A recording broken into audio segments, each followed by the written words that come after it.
Nous discutions tranquillement de choses et d'autres à la terrasse du café, mon ami Jean et moi, lorsque nous aperçûmes, sur le trottoir d'en face, énorme, puissant, soufflant bruyamment, fonçant droit devant lui, frôlant les étalages, un rhinocéros. À son passage, les promeneurs s'écartèrent vivement pour lui laisser le chemin libre. Une ménagère poussa un cri d'effroi. Son panier lui échappa des mains, le vin d'une bouteille brisée se répandit sur le pavé. Quelques promeneurs, dont un vieillard, entrèrent précipitamment dans les boutiques.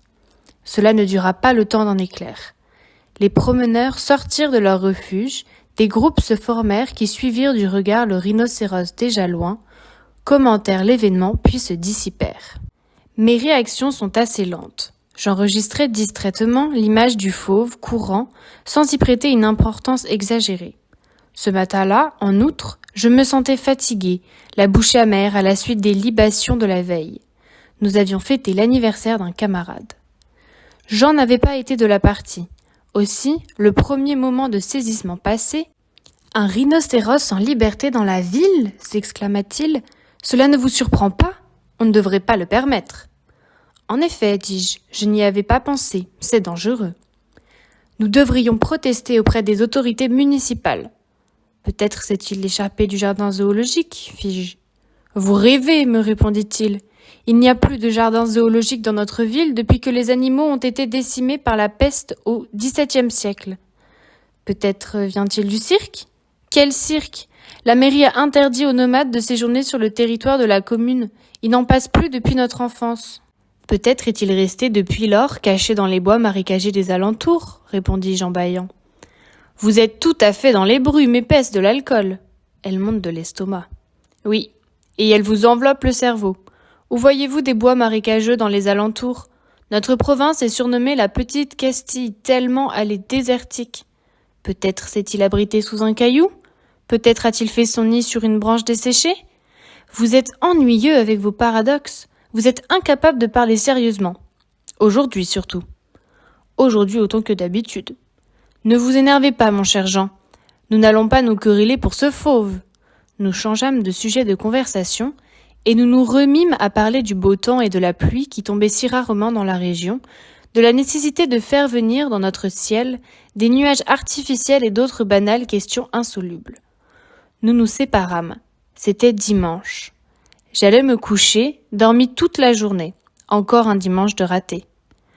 Le lundi matin, j'allais au bureau, me promettant solennellement de ne plus jamais m'enivrer, surtout le samedi, pour ne pas gâcher les lendemains, les dimanches. En effet, j'avais un seul jour de libre par semaine, 3 semaines de vacances en été. Au lieu de boire et d'être malade, ne valait-il pas mieux être frais et dispos, passer mes rares moments de liberté d'une façon plus intelligente, visiter les musées, lire des revues littéraires, entendre des conférences ? Et au lieu de dépenser tout mon argent disponible en spiritueux, n'était-il pas préférable d'acheter des billets de théâtre pour assister à des spectacles intéressants ? Je ne connaissais toujours pas le théâtre d'avant-garde dont on parlait tant. Je n'avais vu aucune des pièces de Ionesco. C'était le moment ou jamais de me mettre à la page. Le dimanche suivant, je rencontrai Jean de nouveau à la même terrasse. « J'ai tenu parole, lui dis-je en lui tendant la main. « Quelle parole avez-vous tenue ? Me demanda-t-il. J'ai tenu parole à moi-même. J'ai juré de ne plus boire. Au lieu de boire, j'ai décidé de cultiver mon esprit. Aujourd'hui, j'ai la tête claire. Cet après-midi, je vais au musée municipal. Ce soir, j'ai une place au théâtre. M'accompagnez-vous ? Espérons que vos bonnes intentions vont durer, répondit Jean. Mais je ne puis aller avec vous, je dois rencontrer des amis à la brasserie. Ah, mon cher, c'est à votre tour de donner de mauvais exemples. Vous allez vous enivrer. Une fois n'est pas coutume, répondit Jean d'un ton irrité. Tandis que vous... La discussion allait fâcheusement tourner lorsque nous entendîmes un barrissement puissant, les bruits précipités des sabots d'un périssodactyle, des cris, le miaulement d'un chat. Presque simultanément, nous vîmes apparaître puis disparaître le temps d'un éclair, sur le trottoir opposé, un rhinocéros soufflant bruyamment et fonçant à toute allure droit devant lui. Tout de suite après, surgit une femme tenant dans ses bras une petite masse informe sanglante. « Il a écrasé mon chat !» se lamentait-elle. « Il a écrasé mon chat !» Des gens entourèrent la pauvre femme échevelée qui semblait l'incarnation même de la désolation. la plaignirent. « Si ce n'est pas malheureux, s'écriait-il, pauvre petite bête !» Jean et moi, nous nous levâmes. D'un bond, nous traversâmes la rue, entourâmes la malheureuse. « Tous les chats sont mortels, fis-je stupidement, ne sachant comment la consoler. Il est déjà passé la semaine dernière devant ma boutique, se souvint l'épicier. Ce n'est pas le même, affirma Jean. Ce n'était pas le même. Celui de la semaine dernière avait 2 cornes sur le nez. C'était un rhinocéros d'Asie. Celui-ci n'en a qu'une. C'est un rhinocéros d'Afrique. Vous dites des sottises, m'énervai-je. Comment avez-vous pu distinguer les cornes? Le fauve est passé à une telle vitesse, à peine avons-nous pu l'apercevoir. Vous n'avez pas eu le temps de les compter. Moi, je ne suis pas dans le brouillard, répliqua vivement Jean. Je l'expliquerai, je calcule vite. Il fonçait la tête baissée. Justement, voyez mieux. Vous n'êtes qu'un prétentieux, Jean, un pédant qui n'est pas sûr de ses connaissances. Car, d'abord, c'est le rhinocéros d'Asie qui a une corne sur le nez. Le rhinocéros d'Afrique, lui, en a 2. Vous vous trompez, c'est le contraire. Voulez-vous parier? Je ne parie pas avec vous. Les 2 cornes, c'est vous qui les avez, cria-t-il rouge de colère, espèce d'asiatique. Je n'ai pas de cornes, je n'en porterai jamais, je ne suis pas asiatique non plus. D'autre part, les asiatiques sont des hommes comme tout le monde. Ils sont jaunes, cria-t-il hors de lui. Jean me tourna le dos, s'éloigna à grands pas en jurant. Je me sentais ridicule. J'aurais dû être plus conciliant, ne pas le contredire. Je savais pourtant qu'il ne le supportait pas. La moindre objection le faisait écumer. C'était son seul défaut. Il avait un cœur d'or, m'avait rendu d'innombrables services. Les quelques gens qui étaient là et nous avaient écoutés en avaient oublié le chat écrasé de la pauvre femme. Ils m'entouraient, discutaient. Les uns soutenaient qu'en effet, le rhinocéros d'Asie était unicorne et me donnaient raison. Les autres soutenaient au contraire que le rhinocéros unicorne était africain, donnant ainsi raison à mon préopinant. Là n'est pas la question, intervient un monsieur.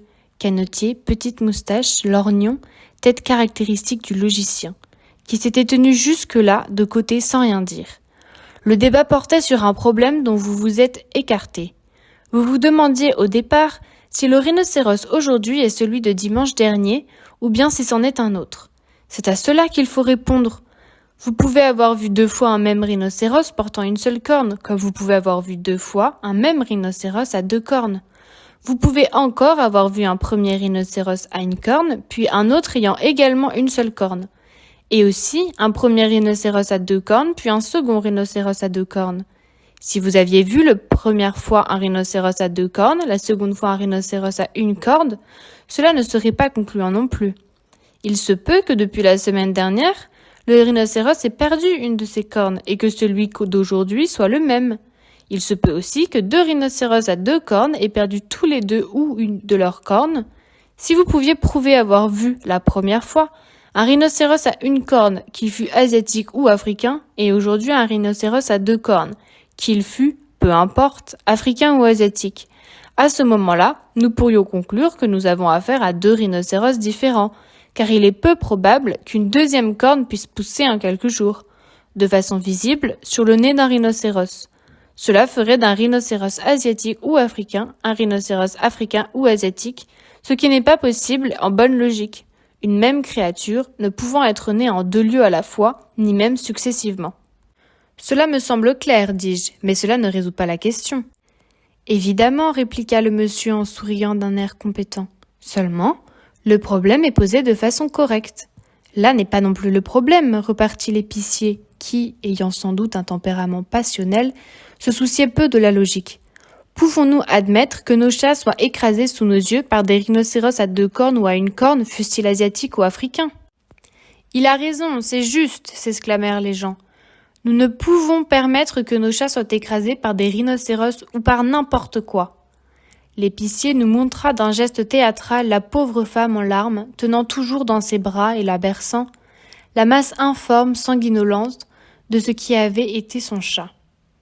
Le lendemain, dans le journal, à la rubrique des chats écrasés, on rendait compte en 2 lignes de la mort de la pauvre bête, foulée aux pieds par un pachyderme, disait-on sans donner d'autres détails.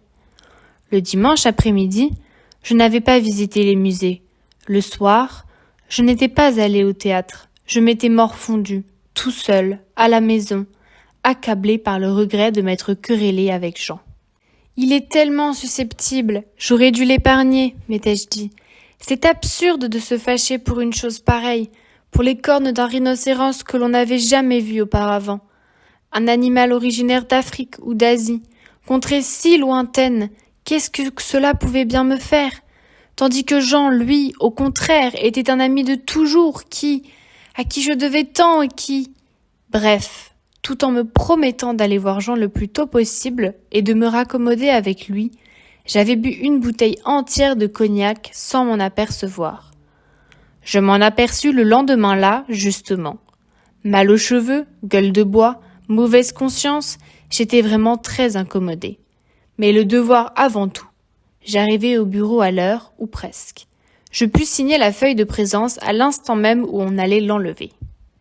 « Alors, vous aussi vous avez vu des rhinocéros ?» me demanda le chef qui, à ma grande surprise, était déjà là. « Bien sûr, je l'ai vu, » dis-je, en enlevant mon veston de ville pour mettre mon vieux veston aux manches usées, bon pour le travail. « Ah, vous voyez, je ne suis pas folle !» s'écria Daisy, la dactylo, très émue. Qu'elle était jolie avec ses joues roses, ses blonds cheveux. Elle me plaisait en diable. Si je pouvais être amoureux, c'est d'elle que je le serais. Un rhinocéros unicorne. Avec 2 cornes, rectifia mon collègue. Émile Dudard, licencié en droit, éminent juriste promis à un brillant avenir dans la maison et peut-être dans le cœur de Daisy. Moi, je ne l'ai pas vu et je n'y crois pas, déclara Bottard, ancien instituteur qui faisait fonction d'archiviste. Et personne n'en a jamais vu dans le pays, sauf si les images dans les manuels scolaires. Ce rhinocéros n'en fleurit que dans l'imagination des bonnes femmes. C'est un mythe, tout comme les soucoupes volantes. J'allais faire remarquer à Bottard que l'expression fleurir, appliquée à un ou plusieurs rhinocéros, me semblait impropre, lorsque le juriste s'écria. Il y a tout de même eu un chat à creuser et des témoins. Psychose collective, répliqua Bottard, qui était un esprit fort. C'est comme la religion qui est l'opium des peuples. J'y crois, moi, aux soucoupes volantes, fit Daisy. Le chef coupa court à la polémique. Ça va comme ça, assez de bavardage. Rhinocéros ou non, soucoupe volante ou non, il faut que le travail soit fait. La dactylo se mit à taper. Je m'assis à ma table de travail, m'absorbais dans mes écritures. Émile Dudard commença à corriger les épreuves d'un commentaire de la loi sur la répression de l'alcoolisme, tandis que le chef, claquant la porte, s'était retiré dans son cabinet.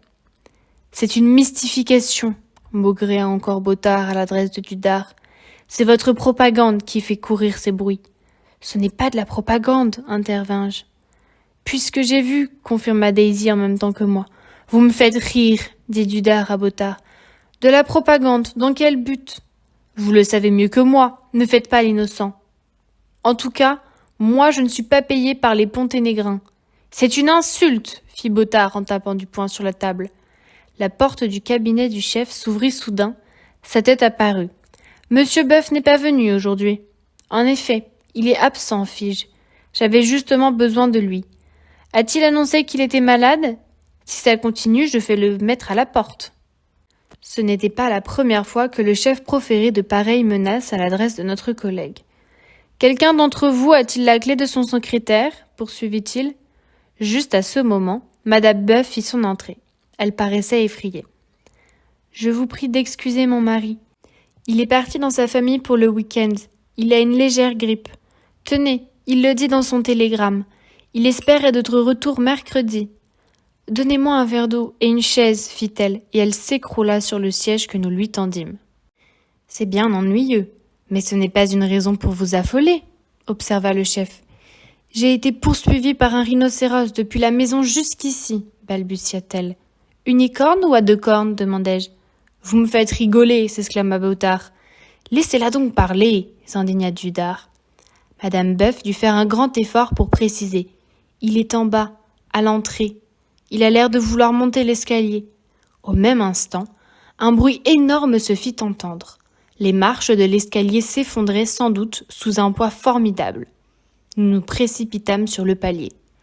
En effet, parmi les décombres, tête basse, poussant des barrissements angoissés et angoissants, un rhinocéros était là, qui tournait inutilement en rond. Je pus voir qu'il avait 2 cornes. « C'est un rhinocéros africain, dis-je, ou plutôt asiatique. » La confusion de mon esprit était telle que je ne savais plus si la bicornuité caractérisait le rhinocéros d'Asie ou celui d'Afrique, si l'unicornuité caractérisait le rhinocéros d'Afrique ou d'Asie, ou si, au contraire, la bicornuité, bref, je cafouillais mentalement, tandis que Bottard foudroyait du dard du regard. « C'est une machination infâme !»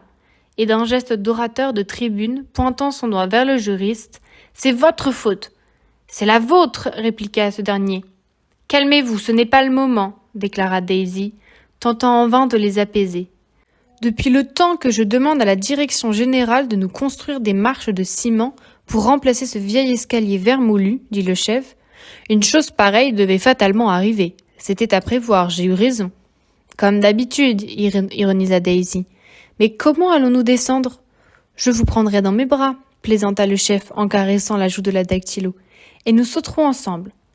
Ne mettez pas sur ma figure vos mains rugueuses, espèce de pachyderme. Le chef n'eut pas le temps de réagir. Madame Boeuf, qui s'était levée et nous avait rejoints, et qui fixait depuis quelques instants attentivement le rhinocéros tournant en rond au-dessous de nous, poussa brusquement un cri terrible. « C'est mon mari, Boeuf, mon pauvre Boeuf, que t'est-il arrivé ?» Le rhinocéros, ou plutôt Boeuf, répondit par un barrissement à la fois violent et tendre, tandis que Madame Boeuf s'évanouissait dans mes bras, et que Bottard, levant les siens, tempêtait. « C'est de la folie pure, quelle société !» Les premiers moments de surprise passés, nous téléphonâmes aux pompiers qui arrivèrent avec leur échelle, nous firent descendre. Madame Boeuf, bien que nous lui ayons déconseillé, partit sur le dos de son conjoint vers le domicile conjugal. C'était une raison pour elle de divorcer, au tort de qui ? Mais elle préférait ne pas abandonner son mari dans cet état. Au petit bistrot où nous allâmes tous déjeuner, sauf les Boeuf bien sûr, nous apprîmes que plusieurs rhinocéros avaient été signalés dans différents coins de la ville. 7 selon les uns, 17 selon les autres, 32 selon d'autres encore. Devant tous ces témoignages, Bottard ne pouvait plus nier l'évidence rhinocérique. Mais il savait, affirmait-il, à quoi s'en tenir. Il nous l'expliquerait un jour. Il connaissait le pourquoi des choses, les dessous de l'histoire, les noms des responsables, le but et la signification de cette provocation. Il n'était pas question de retourner au bureau l'après-midi, tant pis pour les affaires. Il fallait attendre qu'on réparât l'escalier. J'en profitais pour rendre visite à Jean, dans l'intention de me réconcilier avec lui. Il était couché. « Je ne me sens pas très bien, dit-il. Vous savez, Jean, nous avions raison tous les deux. Il y a dans la ville des rhinocéros à 2 cornes aussi bien que des rhinocéros à 1 corne. D'où viennent les uns, d'où viennent les autres, cela importe peu au fond. Ce qui compte à mes yeux, c'est l'existence du rhinocéros en soi. »« Je ne me sens pas très bien, » répondait mon ami sans mécanter. « Je ne me sens pas très bien. »« Qu'avez-vous donc ? Je suis désolée. »« Un peu de fièvre, des migraines. » C'était le front qui lui faisait mal. Il devait, disait-il, s'être cogné. Il avait une bosse, en effet, qui pointait juste au-dessus du nez. Son teint était verdâtre. Il était enroué. « Avez-vous mal à la gorge ? C'est peut-être une angine. » Je pris son pouls. Il battait à un rythme régulier. « Ce n'est certainement pas très grave. Quelques jours de repos et ce sera fini. »« Avez-vous fait venir le médecin ?» Avant de lâcher son poignet, je m'aperçus que ses veines étaient toutes gonflées, saillantes. Observant de plus près, je remarquai que non seulement les veines étaient grossies, mais que la peau tout autour changeait de couleur à vue d'œil et durcissait. « C'est peut-être plus grave que je ne croyais, pensai-je. Il faut appeler le médecin, fis-je à voix haute. Je me sentais mal à l'aise dans mes vêtements. Maintenant mon pyjama aussi me gêne, dit-il d'une voix rauque. Qu'est-ce qu'elle a, votre peau ? On dirait du cuir. Puis le regardant fixement. Savez-vous ce qui est arrivé à Boeuf ? Il est devenu rhinocéros. Et alors, ce n'est pas si mal que cela. Après tout, les rhinocéros sont des créatures comme nous, qui ont droit à la vie au même titre que nous. À condition qu'elles ne détruisent pas la nôtre. Vous rendez-vous compte de la différence de mentalité ? Pensez-vous que la nôtre soit préférable ? Tout de même, nous avons notre morale à nous, que je juge incompatible avec celle de ces animaux. Nous avons une philosophie, un système de valeurs irremplaçable. L'humanisme est périmé. Vous êtes un vieux sentimental ridicule, vous me racontez des bêtises. Je suis étonnée de vous entendre dire cela, mon cher Jean. Perdez-vous la tête ? Il semblait vraiment la perdre. Une fureur aveugle avait défiguré son visage, transformé sa voix à tel point que je comprenais à peine les mots qui sortaient de sa bouche. De telles affirmations venant de votre part, voulus-je continuer. Il ne m'en laissa pas le loisir. Il rejeta ses couvertures, arracha son pyjama, se leva sur ce lit entièrement nu, lui si pudique d'habitude, vert de colère des pieds à la tête. La bosse de son front s'était allongée. Son regard était fixe. Il ne semblait plus me voir, ou plutôt si, il me voyait très bien, car il fonça vers moi, tête baissée. J'eus à peine le temps de faire un saut de côté, autrement il m'aurait cloué au mur. « Vous êtes rhinocéros !» criai-je. « Je te piétinerai !» Puis-je encore comprendre en me précipitant vers la porte. Je descendis les étages 4 à 4, tandis que les murs s'ébranlaient sous ses coups de corne et que je l'entendais pousser d'effroyables barrissements rageurs.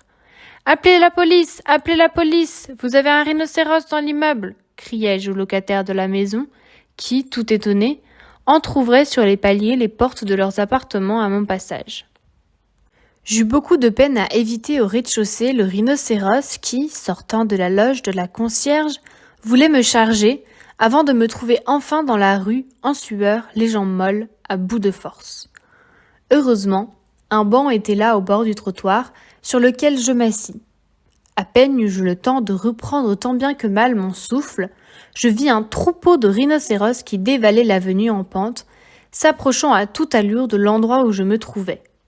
Si encore ils s'étaient contentés du milieu de la rue, mais non, ils étaient si nombreux qu'ils n'avaient pas assez de place pour s'y maintenir et débordaient sur le trottoir. Je sautai de mon banc, m'aplatis contre un mur, soufflant, barrissant, sentant le fauve en chaleur et le cuir, ils me frôlèrent, m'enveloppèrent dans un nuage de poussière. Quand ils eurent disparu, je ne pus me rasseoir sur le banc, les fauves l'avaient démoli et il gisait en morceaux sur le pavé. J'eus du mal à me remettre de ces émotions. Je dus rester quelques jours à la maison. Je recevais les visites de Daisy qui me tenait au courant des mutations qui se produisaient.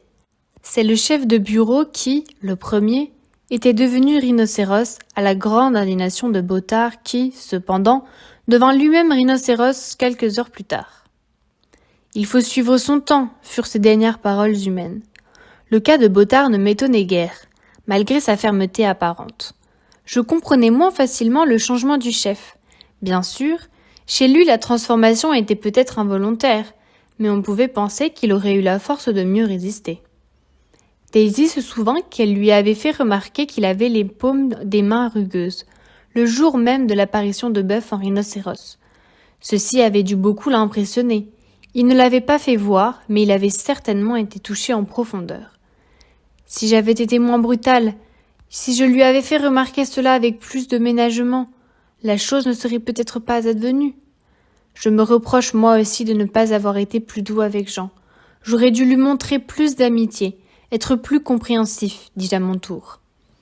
Daisy m'apprit que Dudar avait aussi changé, ainsi qu'un cousin à elle que je ne connaissais pas.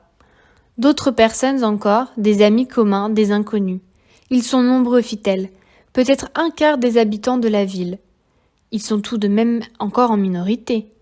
Du train où vont les choses, cela ne va pas durer longtemps, soupira-t-elle. Hélas, et ils sont tellement plus efficaces. Les troupeaux de rhinocéros parcourant les rues à toute vitesse devinrent une chose dont plus personne ne s'étonnait. Les gens s'écartaient sur leur passage, puis reprenaient leur promenade, vaquaient à leurs affaires comme si de rien n'était. « Comment peut-on être rhinocéros? C'est impensable !» avais-je beau m'écrier. Il en sortait des cours, il en sortait des maisons, par les fenêtres aussi, qui allaient rejoindre les autres. À un moment donné, les autorités voulurent les parquer dans de vastes enclos. Pour des raisons humanitaires, la Société protectrice des animaux s'y opposa. D'autre part, chacun avait parmi les rhinocéros un parent proche, un ami, ce qui, pour des raisons faciles à comprendre, rendait à peu près impossible la mise en pratique du projet. On l'abandonna. La situation s'aggrava, ce qui était à prévoir. Un jour, tout un régiment de rhinocéros, après avoir fait s'écrouler les murs de la caserne, en sortit, tambour en tête, et se déversa sur les boulevards.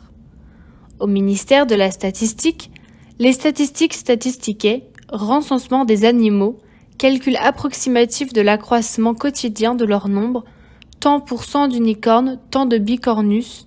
Quelle occasion de savante controverse! Il y eut bientôt des défections parmi les statisticiens eux-mêmes.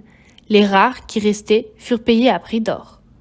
Un jour, de mon balcon, j'aperçus, barrissant et fonçant à l'encontre de ses camarades sans doute, un rhinocéros portant un canotier empalé sur sa corne. « Le logicien !» m'écriai-je. « Lui aussi, comment est-ce possible ?» Juste à cet instant, Daisy ouvrit la porte. « Le logicien est rhinocéros !» lui dis-je. Elle le savait. Elle venait de l'apercevoir dans la rue. Elle apportait un panier de provisions. « Voulez-vous que nous déjeunions ensemble ?» proposa-t-elle. « Vous savez, j'ai eu du mal à trouver de quoi manger. Les magasins sont ravagés. Ils dévorent tout. Une quantité d'autres boutiques sont fermées pour cause de transformation, est-il dit sur les écriteaux. Je vous aime, Daisy. Ne me quittez plus. Ferme la porte, chérie. Ils font trop de bruit et la poussière monte jusqu'ici. Tant que nous sommes ensemble, je ne crains rien. Tout m'est égal. » Puis, après avoir fermé la fenêtre, je croyais que je n'allais plus pouvoir tomber amoureux d'une femme. Je la serrai dans mes bras très fort. Elle répondit à mon étreinte. « Comme je voudrais vous rendre heureuse. Pouvez-vous l'être avec moi ? Pourquoi pas ? Vous affirmez ne rien craindre, et vous avez peur de tout. Que peut-il nous arriver ? Mon amour, ma joie, balbutiai-je en baisant ses lèvres avec une passion que je ne me connaissais plus intense, douloureuse. La sonnerie du téléphone nous interromput. Elle se dégagea de mon étreinte, alla vers l'appareil, décrocha, poussa un cri. « Écoute !» Je mis le récepteur à l'oreille. Des barrissements sauvages se faisaient entendre. « Ils nous font des farces maintenant !»« Que peut-il bien se passer ?» s'effria-t-elle. Nous fîmes marcher la poste de TSF pour connaître les nouvelles. Ce furent des barrissements encore. Elle tremblait. « Du calme, dis-je, du calme !» Épouvantée, elle s'écria. « Ils ont occupé les installations de la radio. Du calme, répétai-je de plus en plus agitée. Le lendemain, dans la rue, cela courait en tous sens. On pouvait regarder des heures, on ne risquait pas d'y apercevoir un seul être humain. Notre maison tremblait sous les sabots des périssodactyles, nos voisins. « Advienne que pourra, dit Daisy. Que veux-tu qu'on y fasse ? Ils sont tous devenus fous, le monde est malade. Ce n'est pas nous qui le guérirons. On ne pourra plus s'entendre avec personne. Tu les comprends, toi ? Nous devrions essayer d'interpréter leur psychologie, d'apprendre leur langage. Ils n'ont pas de langage. Qu'est-ce que tu en sais ? Écoute, Daisy, nous aurons des enfants. Nos enfants en auront d'autres. Cela mettra du temps, mais à nous deux, nous pourrons régénérer l'humanité. Avec un peu de courage. Je ne veux pas avoir d'enfants. Comment veux-tu sauver le monde alors ? Après tout, c'est peut-être nous qui avons besoin d'être sauvés. C'est nous peut-être les anormaux. En vois-tu d'autres de notre espèce ? Daisy, je ne veux pas t'entendre dire cela. Je la regardais désespérément. C'est nous qui avons raison, Daisy, je t'assure. Quelle prétention. Il n'y a pas de raison absolue. C'est le monde qui a raison. Ce n'est pas toi, ni moi. Si, Daisy, j'ai raison. La preuve, c'est que tu me comprends et que je t'aime autant qu'un homme puisse aimer une femme. J'en ai un peu honte de ce que tu appelles l'amour, cette chose morbide. Cela ne peut se comparer avec l'énergie extraordinaire que dégagent tous ces êtres qui nous entourent. De l'énergie ? En voilà de l'énergie, fis-je à bout d'un argument en lui donnant une gifle. Puis, tandis qu'elle pleurait, « Je n'abdiquerai pas, moi, je n'abdiquerai pas !» Elle se leva, en larmes, entourant mon cou de ses bras parfumés. « Je résisterai avec toi, jusqu'au bout. » Elle ne put tenir parole. Elle devint toute triste, dépérissait à vue d'œil. Un matin, en me réveillant, je vis sa place vide dans le lit. Elle m'avait quitté sans me laisser un mot. La situation devint pour moi littéralement intenable. C'était ma faute si Daisy était partie. Qui sait ce qu'elle était devenue ? Encore quelqu'un sur la conscience. Il n'y avait personne à pouvoir m'aider à la retrouver. J'imaginais le pire, me sentir responsable.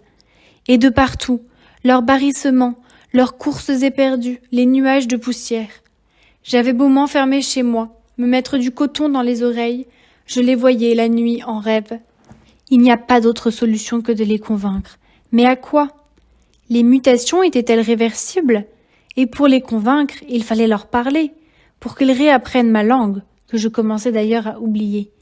Il fallait d'abord que j'apprenne à la leur. Je ne distinguais pas un barrissement d'un autre, un rhinocéros d'un autre rhinocéros. Un jour, en me regardant dans la glace, je me trouvais laid avec ma longue figure. Il m'eût fallu une corne, sinon deux, pour rehausser mes traits tombants. Et si, comme me l'avait dit Daisy, c'était eux qui avaient raison. J'étais en retard, j'avais perdu pied, c'était évident. Je découvris que leur barrissement avait tout de même un certain charme, un peu âpre, certes. J'aurais dû m'en apercevoir quand il était temps. J'essayais de barrir. Que c'était faible, comme cela manquait de vigueur. Quand je faisais un effort plus grand, je ne parvenais qu'à hurler. Les hurlements ne sont pas des barrissements. Il est évident qu'il ne faut pas se mettre toujours à la remorque des événements et qu'il est bien de conserver son originalité. Il faut aussi cependant faire la part des choses, se différencier oui, mais parmi ses semblables. Je ne ressemblais plus à personne, ni à rien, sauf à de vieilles photos démodées qui n'avaient plus de rapport avec les vivants. Tous les matins, je regardais mes mains dans l'espoir que les paumes ne se seraient durcies pendant mon sommeil. La peau demeurait flasque. Je contemplais mon corps trop blanc, mes jambes poilues. Ah, avoir une peau dure et cette magnifique couleur d'un vert sombre, une nudité décente comme eux, sans poils. J'avais une conscience de plus en plus mauvaise, malheureuse. Je me sentais un monstre. Hélas, jamais je ne deviendrais rhinocéros. Je ne pouvais plus changer. Je n'osais plus me regarder. J'avais honte. Et pourtant, je ne pouvais pas, non, je ne pouvais pas.